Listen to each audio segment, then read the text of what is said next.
Hello दोस्तों, मैं सौरभ मलिक आप सभी का टॉपिक स्टडी में स्वागत करता हूं। दोस्तों, आज मैथ की वीडियो में पढ़ने वाले हैं टाइम स्पीड डिस्टेंस का पार्ट 2। इससे पहले पार्ट 1 मैंने अपलोड किया था जिसमें कुछ बेसिक फॉर्मूले बेसिक क्वेश्चन आपको कवर कराए थे।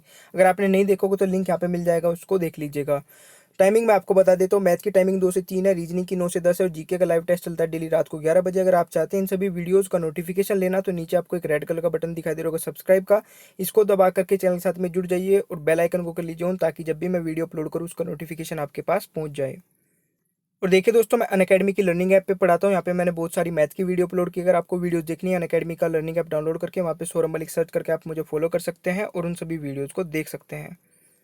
तो चलिए स्टार्ट कर लेते हैं आज की वीडियो को। प्लीज़ वीडियो को पूरा जरूर देख लिया करें और अगर आपको क्वेश्चन समझ में आ जाते हैं, ट्रिक समझ में आ जाती है तो लाइक जरूर किया करें। और एक चीज़ और यहाँ पे मैं आपको बता देता हूँ, आप क्या सोचते हैं कि पहला पार्ट देख लिया, दूसरा पार्ट देख लिया और पूरा चैप्टर कंप्लीट। पहले पार्ट में बिल्कुल बेसिक चीज़ें होती हैं, दूसरे में थोड़े अच्छे क्वेश्चन होते हैं और जो मोस्ट एक्सपेक्टेड और इंपॉर्टेंट क्वेश्चन होते हैं वो पार्ट 3 और 4 में होते हैं। तो पार्ट 3 और 4 को बिल्कुल भी मिस मत किया करें। आप क्या करते हैं, पहला दूसरा पार्ट तो बहुत सारे बच्चे देखते हैं पर तीसरा चौथा पार्ट बहुत कम बच्चे देखते हैं। तो थोड़ा सीरियस होके एक एक पार्ट को अच्छे तरीके से देख ले, तभी कोर्स कंप्लीट होगा। तो चलिए स्टार्ट करते हैं आज की वीडियो को। पहला क्वेश्चन है, एक व्यक्ति कार द्वारा नगर ए से नगर बी तक 72 किलोमीटर प्रति घंटा की चाल से जाकर बी से ए तक 48 किलोमीटर प्रति घंटा की चाल से लौटता है। पूरी यात्रा में उसकी औसत चाल ज्ञात कीजिए। अब औसत चाल, बहुत सारे बच्चे क्या करते हैं इसमें गलती, क्या इसको प्लस करेंगे, इन दोनों को प्लस करेंगे और 2 से भाग कर देंगे और जो भी आंसर आएगा वो आपको ऑप्शन में भी मिलेगा और आप टिक करके आ जाते हैं कि हमारा तो आंसर आ गया। इतना इजी क्वेश्चन नहीं पूछा जाता है कि औसत चाल आपको इतनी आसानी से निकाल लेंगे। देखिए यहाँ पे ए नगर से बी नगर तक, नगर ए नगर बी, इन दोनों के बीच का डिस्टेंस क्या है हमें नहीं पता, बट जो भी है वो बिल्कुल फिक्स है, वो चेंज नहीं हुआ है। अब ये जो एक व्यक्ति जो है वो गया तो अलग स्पीड से 72 किलोमीटर प्रति घंटा की और आया अलग स्पीड से, आया 48 किलोमीटर प्रति घंटा की स्पीड से। अब उसकी पूछा है कि जाने और आने में जो उसकी दो अलग अलग स्पीड हुई है उसका एवरेज क्या रहा है, उसका औसत चाल क्या रही है, उसको निकालने के लिए हम इसका यूज करेंगे। अगर यहीं पे आपकी इस जो डिस्टेंस होती है वो चेंज हो जाती तो उसके लिए अलग कॉन्सेप्ट है, वो मैं आपको किसी नेक्स्ट पार्ट में बताऊंगा। अभी यहाँ पे कंफ्यूजन क्रिएट नहीं करते हैं, अभी इसको समझिए। जब डिस्टेंस सेम होती है तो जब भी डिस्टेंस सेम होगी और वो अलग गया अलग स्पीड से होगा और आया अलग स्पीड से होगा, तो ये आपको ये यूज करना है 2xy अपॉन में x प्लस वाई। बहुत आसान है, बिल्कुल भी हार्ड नहीं है। आपको क्या करना है, एक बार x और y की मल्टीप्लाई करनी है और एक बार नीचे प्लस कर देना, और ऊपर जब मल्टीप्लाई करोगे तो बस 2 की और मल्टीप्लाई करनी है। ठीक है, तो इसमें रखते हैं इस फॉर्मूले में 2 × 72, यानी कि पहले वाला स्पीड आपकी और दूसरे वाली स्पीड 48। ठीक है, दोनों तीनों की मल्टीप्लाई करेंगे, नीचे दोनों को प्लस करेंगे तो कितना आ जाएगा आपका, इन दोनों को प्लस करेंगे तो 120। ठीक है, और ऊपर आपका 2 × 72 × 48 रखें। 2 से कट करेंगे 120 को तो कितनी बार, 60 बार चला जाएगा।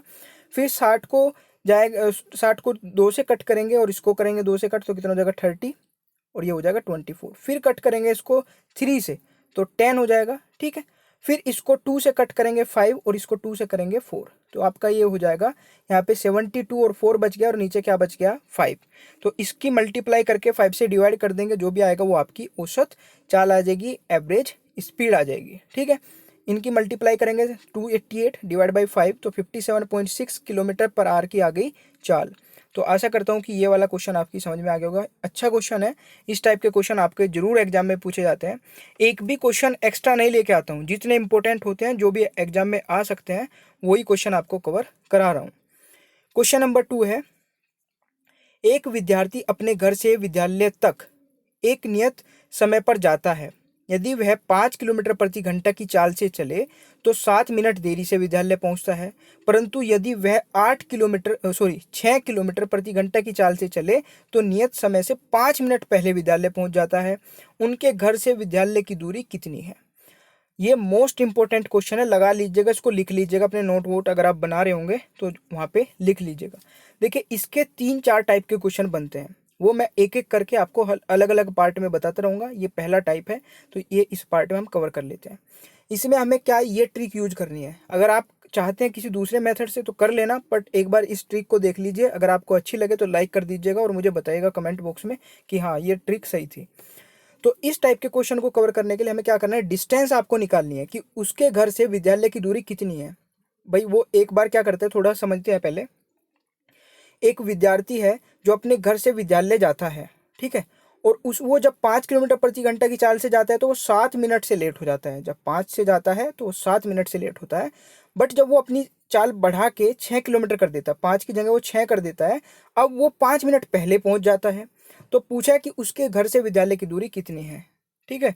तो ये करना है आपको, delta T into S1 into S2, यानी कि change in time into S1 का स्पीड 1 और स्पीड 2, और इन दोनों स्पीड का डिफरेंस।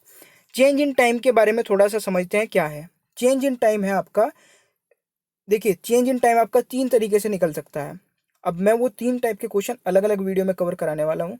आज हम करने वाले हैं, जब वो एक जाता है तो लेट हो जाता है, और जब वो अपनी स्पीड बढ़ाता है तो वो जल्दी पहुंच जाता है। जब भी एक तरफ से लेट और एक तरफ से अर्ली यानी कि जल्दी पहुंच जाता है, तो उन दोनों को तो कर लेते हैं हम प्लस। जब वो दोनों तरफ से लेट रहता है, यानी कि वो 5 किलोमीटर प्रति घंटे की स्पीड से जाता है, 7 मिनट से लेट हो जाता है। अगर वो अपनी स्पीड बढ़ाए 6 किलोमीटर प्रति घंटा करे और वो तब भी लेट हो जाए, मान लीजिए तब भी 5 मिनट से लेट हो जाए, तो उन दोनों का डिफरेंस लेना है, ठीक है। और जब वो एक तरफ से दोनों तरफ से अर्ली यानी कि दोनों तरफ से जल्दी पहुंच जाता है, तब भी आपको डिफरेंस ही लेना है। आज हम क्वेश्चन कवर करने वाले हैं पहले वाली इस मैथ इसका, ठीक है। तो इन दो का हम करेंगे नेक्स्ट वीडियो में। अभी टेंशन लेने की बिल्कुल भी ज़रूरत नहीं है, बहुत आसान क्वेश्चन है। अगर थोड़ा सा भी कन्फ्यूजन है कमेंट बॉक्स में बता दीजिएगा, क्योंकि अभी दूसरा जो पार्ट आएगा उसमें भी कराने वाला हूँ ये वाला क्वेश्चन, तो और अच्छे से क्लियर हो जाएगा। तो यहाँ पे देखिए, चेंज इन टाइम मैंने बताया, जब वो एक तरफ से लेट हो जाता है और एक तरफ से जल्दी पहुंच जाता है, दोनों को प्लस कर लेते हैं, तो चेंज इन टाइम कितना हो जाएगा, 7 और 5 12, तो यहाँ हो जाएगा 12। अब ये 12 क्या है, मिनट है। मैंने आपको बताया था मिनट ना ही तो आती है किलोमीटर के साथ में और ना ही आती है मीटर के साथ में, तो इसको घंटे में बदलना पड़ेगा। घंटे में बदलने के लिए क्या करेंगे, 60 से भाग करेंगे, तो ये इसलिए मैंने इसको यहाँ से 60 से भाग कर दिया, ठीक है। तो 12/60 हो जाएगा, सीधा सीधा लिख दिया। अब यहाँ पे आपको चाल की मल्टीप्लाई करनी है 5 और 6 की, और नीचे 5 और 6 का डिफरेंस लेना है। तो क्या हो जाएगा यहाँ पे, देखिए ये 12 से 12 पंजे 60, तो 1/5 हो जाएगा यहाँ पे, ठीक है। और अब 1/5 हो गया, और यहाँ पे 5 और 6 का डिफरेंस कितना आएगा, 1। तो नीचे सिर्फ इन दोनों की मल्टीप्लाई करेंगे तो 5 ही बच जाएगा, और ऊपर इन दोनों की तीनों की मल्टीप्लाई करेंगे 1 और 5 6 की, तो 5 और 6 ही बच जाएगा। 5 6 की करेंगे कितना आ जाएगा, 30, ठीक है। 30 को डिवाइड कर देंगे 5 से तो कितना हो जाएगा, 6, तो 6 किलोमीटर आ जाएगा उसके घर से विद्यालय की दूरी। ये आपका आंसर बन जाएगा, 30/5, तो 6 आ जाएगा। आशा करता हूँ कि कुछ चीज़ें तो क्लियर हो गई होंगी। अगर पूरा क्वेश्चन क्लियर नहीं हुआ है तो अभी टेंशन लेने की ज़रूरत नहीं है, क्योंकि अभी नेक्स्ट पार्ट आएगा उसमें और अच्छे से क्लियर हो जाएगा, ठीक है। नेक्स्ट क्वेश्चन पे चलते हैं। क्वेश्चन नंबर 3 देखते हैं। ए तथा बी किसी चालों का अनुपात, ए और बी की चालों का अनुपात कितना है, 3 और 4 है। एक निश्चित दूरी को बी 24 मिनट में तय करता है। ए इस दूरी को तय करने में कितना समय लेगा। क्वेश्चन को एक बार और पढ़ते हैं क्योंकि समझ में आना चाहिए। ए तथा बी की चालों का अनुपात 3 और 4 है। ए और बी की चाल पता चल गई हमें, ये समझिए, ठीक है। चाल पता है हमें, चाल का अनुपात 3 और 4 है। एक निश्चित दूरी को बी 24 मिनट में तय कर लेता है। कोई भी एक डिस्टेंस है, मान लीजिए ये एक्स डिस्टेंस है, इसको बी जो है वो 24 मिनट में तय कर लेता है। इस दूरी को ए कितनी देर में तय करेगा, ए इस दूरी को कितनी देर में तय करेगा। अब ये पूछा है, ये एक्स दूरी जो है इसको ए कितनी देर में तय करेगा, ये हमें निकालना है। तो यहाँ पे देखते हैं, सबसे पहले ए और बी मैंने लिखा, स्पीड उनकी दे रखी है 3 और 4, तो 3 और 4 ये मैंने लिख लिया। यहाँ तक तो कोई चेंज नहीं किया है, कुछ भी नहीं किया है, ये सब कुछ क्वेश्चन में था। अब मैंने आपको पहले भी थोड़ी सी क्लियर किया था, अगर कभी आपने मेरी वीडियो देखी होगी, तो टाइम जो होता है, टाइम स्पीड का अपोजिट होता है। कैसे होता है स्पीड का अपोजिट, भाई ये 3 की चाल से चलता है, ये 4 की चाल से चलता है, तो जो 3 की चाल से चलेगा वो ज़्यादा टाइम लेगा, और जो 4 की चाल से चलेगा वो कम टाइम लेगा। तो ये इधर आ जाएगा और ये इधर आ जाएगा, ठीक है। ये एक लॉजिकली है और ये 100% है। ये मत सोचिएगा कि मैं आपको कुछ भी बता दिया, क्योंकि बहुत से बच्चे तो समझ जाएंगे, बट जो पहली बार प्रिपरेशन स्टार्ट करते हैं वो सोचते हैं कि यार पता नहीं क्या क्या बता रहे हैं। तो इसको हमेशा आपको ध्यान रखना है, स्पीड का अपोजिट टाइम होता है और टाइम का अपोजिट स्पीड होती है, ठीक है। तो अगर आपको टाइम दे रखा है तो आप स्पीड उसकी अपोजिट कर सकते हैं, ठीक है। और भी मैं चीज़ें आगे बताऊंगा, अभी यहाँ पे इतनी समझते हैं। तो स्पीड आपकी 3 और 4 है, तो टाइम आपका 4 और 3 हो जाएगा, ठीक है। और वो भी मैंने समझा दिया ऐसा क्यों हुआ है। अब यहाँ पे हमें पता चल गया बी जो बी जो है निश्चित दूरी को 24 मिनट में तय कर लेता है और बी का एक्चुअल में टाइम का रेशो क्या है 3। तो जो ये बी का टाइम का रेशो है हमें पता है और टाइम भी पता है, तो 3 के बराबर आपका 24 हो गया। ठीक है, तो अब हमें निकालना है 4 के बराबर क्या होगा, 4 रेशो के बराबर क्या होगा, इसका हमें निकालना है। तो बड़ी आसानी से निकल जाएगा। बस आपको क्या करना है, 24 को 3 से भाग कर देना है और ए का जो 4 रेशो है इससे मल्टीप्लाई कर देना है। 3 से 24 को काटेंगे 8 बार और 8 की मल्टीप्लाई 4 में करेंगे 32, यानी कि ए जो है वो 32 मिनट में कवर करेगा उसी दूरी को, जिस दूरी को बी 24 मिनट में कवर कर लेता है उसको ए 32 मिनट में कवर करेगा। आशा करता हूँ कि ये क्वेश्चन भी क्लियर हो गया होगा। नेक्स्ट क्वेश्चन पे चलते हैं। नेक्स्ट आपका क्वेश्चन है, यदि एक व्यक्ति 30 किलोमीटर दूरी को 6 किलोमीटर प्रति घंटा की चाल से तय करता है। ध्यान से सुनिएगा, एक व्यक्ति 30 किलोमीटर की दूरी को 6 किलोमीटर प्रति घंटा की चाल से तय करता है, शेष 40 किलोमीटर की दूरी को 5 घंटे में तय करता है। यहाँ पे 5 किलोमीटर प्रति घंटा नहीं है, 40 किलोमीटर दूरी को 5 घंटे में तय करता है। कुल यात्रा की औसत चाल क्या है होगी। देखिए अभी मैंने आपको ऊपर जो कराया था वो सेम डिस्टेंस का था, अब यहाँ पे डिस्टेंस होगी अलग अलग। ये पहले गया 30 किलोमीटर, फिर गया 40 किलोमीटर। 30 किलोमीटर में तो थी इसकी 6 किलोमीटर प्रति घंटा की चाल, 40 किलोमीटर कितनी हो जाएगी, अगर 40 को 5 से भाग कर दे कितना हो जाएगा, 8 किलोमीटर प्रति घंटा की चाल। अब समझे आप इस चीज को, जो मैंने ऊपर बताना चाह रहा था आपको, यहाँ पे समझिए एक बार वो बताता हूँ। वो जो 30 किलोमीटर है, 30 किलोमीटर तो उसने करी 6 किलोमीटर प्रति घंटा की चाल से कवर, और जो नेक्स्ट 40 किलोमीटर है वो उसने 5 घंटे में कवर किया। तो इसका मतलब इसकी यहाँ पे वो निकाल लेंगे हम सबसे पहले चाल। 40 किलोमीटर को 5 घंटे में कवर किया तो की स्पीड क्या हो गई, 5 अट्ठे 40, तो 5 से काटेंगे 40 को, 8 बार कट जाएगा, तो 8 किलोमीटर प्रति घंटा की चाल से उसने 40 किलोमीटर कवर किया। अब पूछा औसत चाल क्या होगी, तो यहाँ पे आप वो कर सकते हैं, 6 देखिए 6 को और प्लस 8 को प्लस करके 2 से डिवाइड कर देंगे तो आपका 7 किलोमीटर प्रति घंटा आ जाएगा। देखिए मैंने यहाँ पे क्या किया है ये भी समझा देता हूँ। 6 किलोमीटर प्रति घंटा एक चाल हो गई उसकी, 40 किलोमीटर को उसने किस चाल से कवर किया ये हमें नहीं पता, वो हमने निकाल लिया। कैसे निकाल लिया, 40 किलोमीटर को 5 घंटे में कवर कर देता है, तो 40 को डिवाइड कर देंगे 5 से तो कितना हो जाएगा 6 प्लस 8। ठीक है, 6 प्लस 8 और डिवाइड कर देंगे 2 से, कितना हो जाएगा 14/2, तो 7 किलोमीटर प्रति घंटा की चाल उसकी हो जाएगी। आशा करता हूँ कि क्वेश्चन क्लियर हो गया होगा। क्वेश्चन नंबर 5 पे आ जाते हैं, और 5 है आपका, क्वेश्चन नंबर 5 पे आ जाते हैं। ए तथा बी की चालों का अनुपात 2 और 3 है। किसी निश्चित दूरी को तय करने में ए बी से 10 मिनट अधिक लेता है। किसी निश्चित दूरी को तय करने में ए जो है वो बी से 10 मिनट अधिक लेता है। यदि ए की चाल पहले से दुगनी हो जाए, ए की चाल जो है वो दुगनी कर दी जाए, तो वह दूरी कितने समय में तय करेगा, ये क्वेश्चन में पूछा गया है। तो भाई सबसे पहले तो ए और जो बी है उसकी स्पीड का रेशो इन्होंने दिया है 2 और 3, 2 और 3 दिया है। तो मैंने क्या बताया था अभी ऊपर आपको, टाइम का रेशो उल्टा हो जाएगा, तो 3 और 2 हो जाएगा टाइम। ठीक है, अब यहाँ पे क्या बोला गया है कि जो ए है वो बी से 10 मिनट अधिक लेता है। तो ए बी से 10 मिनट अधिक लेता है।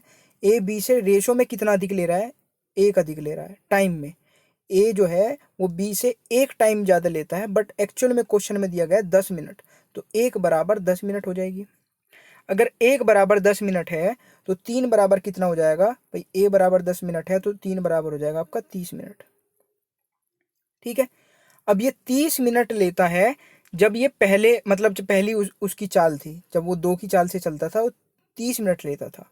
ठीक है, अब इन्होंने बोला है कि अगर उसकी चाल को दुगनी कर दी जाए, अगर उसकी चाल को डबल कर दी जाए तो अब कितना समय लेगा।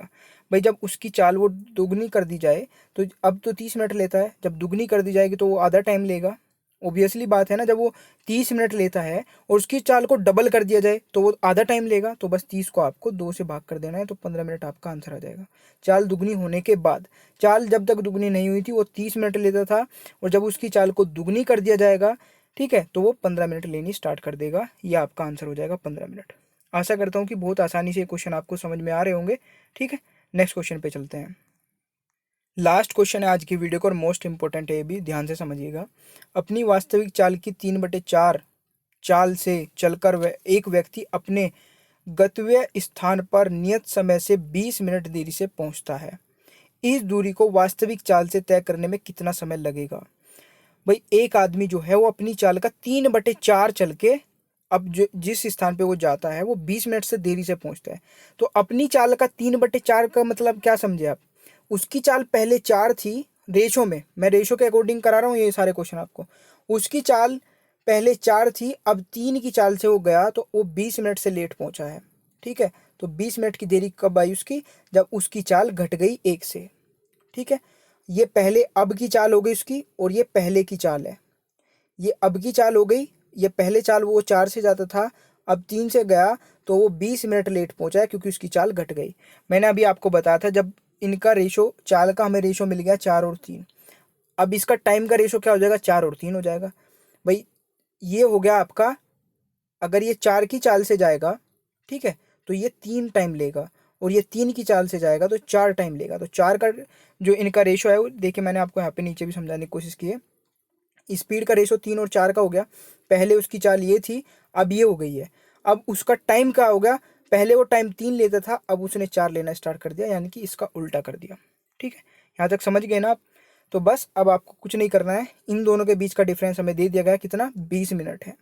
भाई वो पहले 3 टाइम लेता था, अब 4 लेता है, तो कितना डिफरेंस है टाइम के रेशो में, 1 का। और एक्चुअल में क्वेश्चन में कितना दे रखा, 20 मिनट का। तो 1 बराबर 20 है, तो जिसका भी पूछा है बस आपको 20 से मल्टीप्लाई कर देने तो आंसर आ जाएगा। क्या पूछा है, इस दूरी को वास्तविक चाल से तय करने में उसे कितना समय लगेगा। वास्तव में वो कितने, 3 का रेशो है उसका वास्तव में, यानी कि पहले वाला। वास्तविक का मतलब है यहाँ पे कि पहले वो कितना टाइम लेता था। तो पहले वो 3 रेशो के अकॉर्डिंग 3 लेता था, बट 1 के बराबर यहाँ पे 20 है, तो 3 के बराबर कितना हो जाएगा, 60 मिनट। तो ये आपका आंसर बन जाएगा। तो आशा करता हूँ कि आज की वीडियो भी आपको समझ में आई होगी। अगर समझ में आई होगी तो प्लीज़ वीडियो को लाइक जरूर करिएगा। कम से कम अपने 2 दोस्तों को जरूर बताया करें कि यहाँ पे टॉपिक स्टडी में आपका पूरा कोर्स कंप्लीट करा रहा हूँ। शेयर कर दिया करें उनके साथ में वीडियो को, ताकि दूसरों को भी अगर समझ में आए तो वो भी हमारे साथ में जुड़ सकता है, समझ सकता है। जितने ज़्यादा से ज़्यादा बच्चे साथ में जुड़े रहेंगे उतना ही मेरा मन लगेगा आपके लिए वीडियो बनाने के लिए। ठीक है, देखिए आजकल बहुत कम बच्चे वीडियो देख रहे हैं, फिर ऐसा ही लगता है कि यार फिर वीडियो बनाने का फ़ायदा क्या चल रहा है, समझे।